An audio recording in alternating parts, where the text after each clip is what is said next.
नमस्कार, मैं हूं आचार्य धनंजय। डेली लाइन के विशेष ज्योतिषी कार्यक्रम एस्ट्रो चक्र में आप सभी का स्वागत है। आज हम लोग चर्चा करेंगे रोजगार के निर्णय की। सदैव सभी जातकों को आजीविका का निर्णय लेने में असुविधा होती है। कई प्रकार का भ्रम होता है। कई जातक मुझसे पूछते रहते हैं, आचार्य जी रोजी रोजगार का निर्णय हम लोग कैसे लें? जन्म कुंडली से जरा आप बता दीजिए। आप सभी जातकों को मैं ये कहना चाहता हूं, जीवन में और विशेष रूप से अभी की जो भाग दौड़ भरी जिंदगी है, बिना रोजी रोजगार के, बिना धन के जीवन में एक कदम भी चलना संभव नहीं। लेकिन निर्णय लें तो कैसे लें? कई लोग भ्रम में होते हैं कि आचार्य जी व्यापार करें कि नौकरी कर लें, क्या हमारे लिए ठीक रहेगा और कैसे हम ये निर्णय लें? क्योंकि भ्रम होता है। कोई कहता है तुम्हारे लिए नौकरी तुम्हें सूट नहीं करेगी। कई लोग कहते हैं कि व्यापार तुम्हें फलेगा नहीं। अब लाखों रुपए लगा ले और व्यापार फले ही ना, फिर कैसे होगा? और डर तो लगेगा।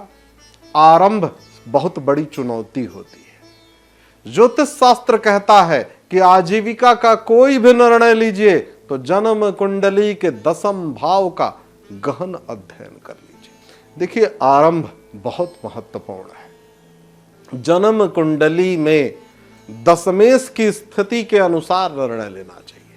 हाँ, ये थोड़ा सा जटिल है। हर एक की जन्म कुंडली में अलग अलग होता है। प्रत्येक व्यक्ति नौकरी में सफल नहीं होगा और प्रत्येक व्यक्ति व्यापार में सफल नहीं होगा। इसलिए किसी के देख करके कई बार क्या होता है कि लोग ये देखते हैं कि ये वाला व्यापार बहुत चल रहा है, मैं भी यही करूंगा, बहुत लाभ है इसमें। नहीं, किसी व्यक्ति को ये फल रहा है, आपको भी फलेगा ये अनिवार्य नहीं है। प्रत्येक व्यक्ति की अपनी जन्म कुंडली है और प्रत्येक व्यक्ति का 10वां स्थान, जन्म कुंडली का 10वां भाव आपकी आजीविका में कारक माना गया है। यदि दशमेश शुभ स्थिति में विराजमान, उदाहरण के लिए मान लीजिए कि 10वें भाव में सिंह राशि है और सूर्य उसके स्वामी है। सूर्य यदि लग्न में विद्यमान हो जाए, अर्थात ज्योतिष शास्त्र के अनुसार यदि दशमेश लग्न में हो और सूर्य जैसा ग्रह हो, तो आपको बिल्कुल कहीं भटकने की आवश्यकता नहीं है। सब कुछ छोड़ करके सरकारी नौकरी के लिए तैयारी करिए। सूर्य को सरकार, सत्ता का कारक माना गया है। क्योंकि मुझसे जातक पूछते हैं, वर्तमान समय में बेरोजगारी एक बहुत बड़ी समस्या है और लोग मुझसे अक्सर पूछते हैं कि आचार्य जी सरकारी नौकरी की तैयारी कर रहा हूं, लेकिन जन्म कुंडली देख करके बताइए कि क्या मेरा यह निर्णय ठीक है कि किसी व्यापार में लग जाऊं या कहीं मैं निजी रूप से प्राइवेट नौकरी ही ढूंढ लूं।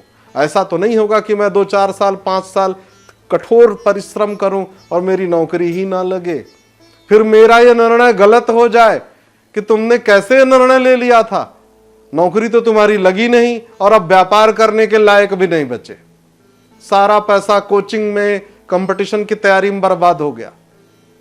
रोजगार आपको फले, आजीविका का आपको लाभ मिले, इसके लिए ज्योतिष शास्त्र में बड़े ही सरल से उपाय हैं। सबसे पहले तो अपनी जन्म कुंडली का गहन अध्ययन करिए और 10वें स्थान के स्वामी ग्रह के अनुसार ही अपने रोजगार का चयन करिए।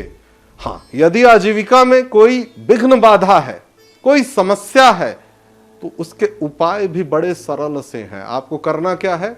सदैव हमारे शास्त्र कहते हैं कि समस्त विघ्न बाधाओं को कौन हरता है? गणेश जी हरते हैं। गणेश जी की आराधना करिए, गणेश जी की वंदना करिए। यदि आप संस्कृत के मंत्रों का उच्चारण कर सकते हैं तो गणपति स्तोत्र अथर्वशीर्ष का पाठ करिए। ये छोटे छोटे से सरल से उपाय हैं और समस्त विघ्न बाधाओं को दूर करने में हनुमान जी की कृपा बड़ी जरूरी है। हनुमान जी की नित्य प्रतिदिन आराधना करिए। बड़ा ही सरल सा उपाय है, हनुमान चालीसा का प्रतिदिन पाठ करिए। आज के कार्यक्रम में बस इतना ही। आप सभी दर्शकों का बहुत बहुत धन्यवाद। नमस्कार।